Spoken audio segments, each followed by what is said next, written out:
Run.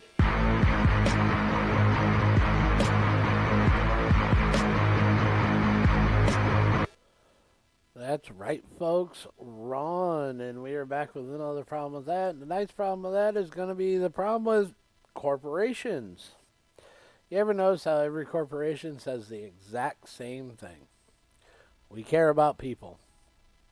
We're a family. We're committed to the community. When the second profits dip, 0.5%, layoffs, benefit cuts, hours reduced, prices up. Because the problem with corporations is that eventually, no matter how human they pretend to be, the system drives them back to one thing: profit above everything else. And if you think that's cynical, let's go back to 1919. Because over 100 years ago, one court case basically helped define modern corporate America. Henry Ford wanted to do something dangerous. Not dangerous to workers, not dangerous to customers, dangerous to investors. He wanted to lower car prices, raise worker pay, and reinvest company money into expanding factories and helping employees instead of handing giant payouts to shareholders. Think about that for a second. A billionaire industrialist who absolutely had flaws was still saying maybe the company shouldn't exist only to make investors richer. And guess what? Shareholders lost their minds. The Dodge brothers, yes, the same brothers who later created Dodge, sued Ford. Why? Because they wanted bigger dividends. That was it. Bigger dividends. And in the court ruling from Dodge versus Ford Motor Company, the court basically said something that echoes through corporate America to this day. A corporation exists primarily to benefit shareholders, not workers, not communities, not customers, shareholders. That ruling became one of the most physiological foundations of modern corporate behavior. And over 100 years later, we're living in the world that decision helped build. Because now corporations will close profitable stores if they're not profitable enough. They'll cut workers while executives get bonuses for cost-saving measures. They'll automate jobs, understaff stores, burn out employees, and then put up posters in the break room about mental health awareness. That's wild. Most corporations today don't even chase good profits. They chase infinite growth. And infinite growth is a terrifying concept when attached to human lives. A local restaurant owner might say, "We made enough this year, good." Corporation says, "We made 8 billion instead of 9. That's a failure. That's the disease. Not survival, not sustainability, endless growth.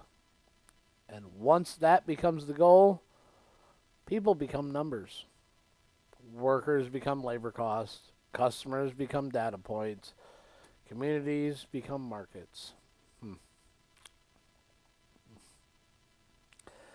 Yeah, I got out of a 10 years of a corporation a couple months ago. Yep. Those are the exact words and more detailed and more you should be part of this bullshit that you get told. Even outrage becomes monetized, and I've done the outrage economy on a previous one, so if you want to go check that out. That's why companies constantly pretend to care about social issues, but only when it's profitable. They'll change logos for a month, post hashtags, sell awareness merchandise, but the second public opinion shifts, silence. Because morality tied to profit isn't morality, it's branding. And look, I'm not saying corporations are automatically evil. Corporations build products, create jobs, develop technology, and employ millions. But the structure itself creates a dangerous incentive program. Because when the law and the market reward shareholder value above all else, eventually humanity becomes secondary. That's why you can have companies make record profits while employees work 2 jobs and still can't afford rent. That's why CEOs make hundreds of times more than the average worker and still announce layoffs for efficiency.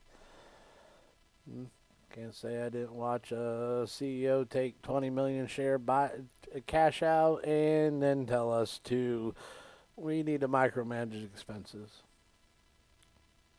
That's why customer service keeps getting worse while prices keep going up. $12 an hour pay for knowledge is gone, no matter what the industry. You're paying more for less humans. And somehow every company blames the economy. No, sometimes it's just greed wrapped in business language. And the scary part, most executives aren't cartoon villains. Many are trapped inside the machine too. Because if they don't maximize profits, stock prices fall, investors revolt, boards replace them. The machine punishes resistance. And that's all I got over 10 years of working for this company. I was a resistant force, and they kept pushing back. That's the real problem. We built a system where slowing down is considered failure, where stability isn't enough, where good is never good enough if more is possible. And that's what we always got pushed about. Oh, you're good, but you can do more. And maybe that's why so many people today feel exhausted. Because modern corporate culture followed us home. Now we're expected to optimize ourselves constantly too. Be more productive, monetize hobbies, build brands, create content, network constantly, turn every passion into income. Even being human became performance-based. Maybe that's all tracks back to a system that deceived Steve over a culture ago that profit was the highest priority. A decision made in 1919 that still shapes your paycheck, your workplace, your healthcare, your shopping experience, and your daily stress in 2026. And the problem with that is, once profit becomes more important than people, eventually people stop mattering. Oh shit! Oh shit! Run.